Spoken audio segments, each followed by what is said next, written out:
Hello guys! Hello para to sa lahat ng mga Capricorn.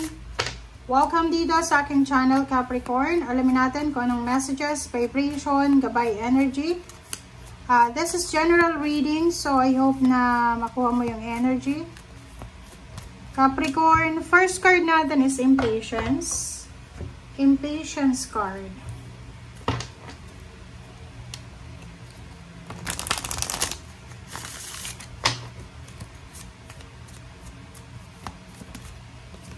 Impatience, a new moon in Virgo, trust all will be well.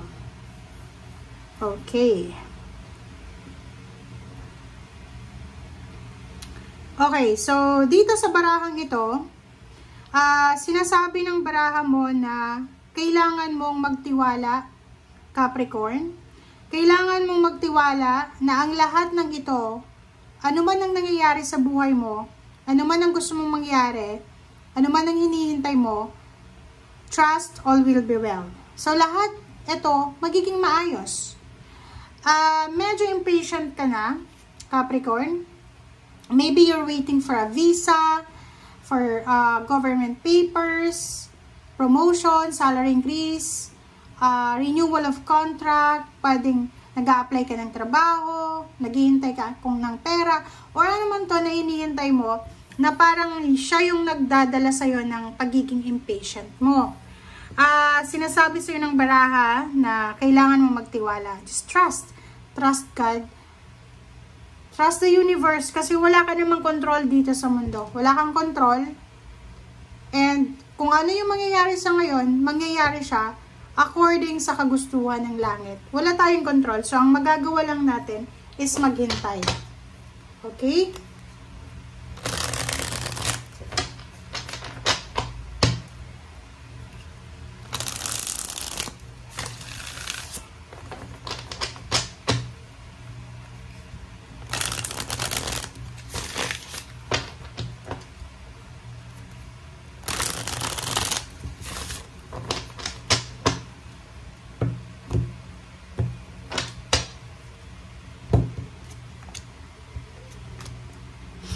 Okay. First two cards natin ay Four of Swords and the Emperor. Four of Swords and the Emperor. Sinasabi ng baraha sa'yo dito na kung ikaw ay masyadong nag-aalala para sa empowerment, the power, fame, money, financial, material things, sinasabi ng Four of Swords sa'yo na huwag kang masyadong mag-worry, huwag kang masyadong mag-focus sa power, sa richness, sa tangible, financial, or material things. Okay? Kailangan mong mag-relax. Kailangan mong huwag masyadong nakafocus sa negativity. Huwag kang masyadong nag-focus sa pera. Kasi, sinasabi nga sa'yo na all will be well. Okay? Diba? So, tingnan mo siya. So, sinasabi sa'yo dito, Capricorn, na hindi ka dapat nag-aalala. Kung wala kang pera, may mga problema kayo sa pera, kasi may Nine of Pentacles dito. Lahat ng yan, na financial problems mo, ay matatapos din yan. And itong mga emotional and financial problems na to, ay posibleng mapalitan siya ng financial prosperity and abundance. So, ang sinasabi sa'yo dito ng baraha, iwasan nating maging impatient, magpasensya tayo, kasi kahit anong pagsubok na pinagdadaanan natin sa buhay, financial, ay posibleng maayos din yan. Okay? Maayos din yan. So, yung Nine of Wands, sinasabi ng Nine of Wands dito na medyo nakakaramdam ka ng pagod, medyo nakakaramdam ka ng impatient, pagod ka na sa paghihintay. It's either Capricorn, pagod ka na sa pag-iipon ng pera, hindi ka pa rin makaipon. Pagod ka na sa paghihintay kung kailan ba darating yung visa, marirenew ba yung visa mo, marirenew ba yung contract mo, kailan ba darating yung pera na niloloan mo sa bangko. And dito sinasabi ng baraha sa'yo na huwag kang masyadong mag-alala.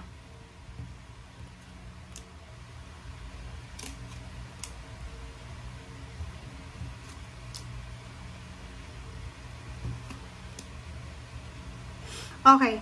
So, 1, 2, 3, 4. 4 cards. Sinasabi ng baraha sa'yo na 5 of Wands and 7 of Wands, the Moon card and 9 of Cups. Meron dito na kailangan kang i-give up. Diba? So, meron kang kinikling dito meron kang hinahawakan, pinangahawakan. Ikaw lang makakaalam na ito Sinasabi ng baraha sa'yo dito, may kailangan kang isuko, may kailangan kang i-give up, may kailangan kang i-let go. Okay? Para mawala na yan na kinakatakutan mo. Kasi meron kang fear maybe fear na mawala ng pera, mawala ng trabaho, mawala ng yung fear mo na may masabi yung ibang tao sa'yo. Lalo yung iba na Capricorn na nasa ibang bansa na, diba? Yung pag OFW ka, ang akala ng mga tao sa Pilipinas, sobrang dami ng pera mo, milyonaryo. Sinasabi ng baraha, iwasan mo, let go mo yung people pleasing. Huwag kang matakot sa sasabihin ng mga tao sa paligid mo. Protectionan mo yung peace of mind mo. Yun yung pinaka-importante sa ngayon, Capricorn. Yung 9 of Cups mo, sinasabi ng baraha na napaka-importante. Mas importante pa yung emotional wishes mo kaysa sa financial wishes. Okay? Importante yung pamilya mo kaysa doon sa pera. Importante yung nararamdaman mo yung feelings and emotion mo kaysa doon sa mga fame and richness or kung ano man yan na favor na gusto mo. Okay. So, dito sinasabi ng baraha sa'yo, huwag kang masyadong mag-alala kasi darating ang panahon, darating ang araw na ibibigay sa'yo ng universe kung ano talagang deserve mo na pera. Like, yung iba na natatagalan kayo sa promotion, sa salary increase, or yung parang natatagalan ka sa progress ng business mo, or sa progress ng, or development ng pinapagawa mong bahay. Dito sinasabi, huwag kang mag-alala kasi on the way na yung overall financial success, emotional happiness, completion, achievements sa emotional, and huwag tayong masyadong mag-focus sa kung ano ang wala sa atin sa ngayon. Okay. Next card natin is Ace of Wands and 8 of Pentacles. Sinasabi ng baraha sa iyo dito na yung Ace of Wands dito is isang exciting na job offer, isang exciting na trabaho ang naghihintay para sa iyo. So kung ngayon nanonood ka, unemployed ka, or ang trabaho mo ay sobrang mababa yung sweldo, huwag kang mag-alala kasi sinasabi ng baraha, darating, may pag-asa.